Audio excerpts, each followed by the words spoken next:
This is going to be a quick guide on how to turn on the Windows 10 nightlight setting or blue light filter.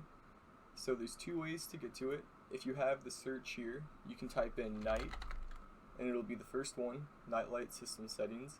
If you don't have the search feature, you just go to your window drop down, the settings, system settings, display, and it's right here, nightlight.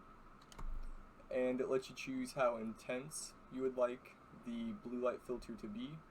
I prefer a bit more on the intense side. It also gives you the option to put a schedule so it turns on automatically. I have mine set to go from 10 to 5 a.m. I really like it. It works great. I hope this helped you out, and have a great day.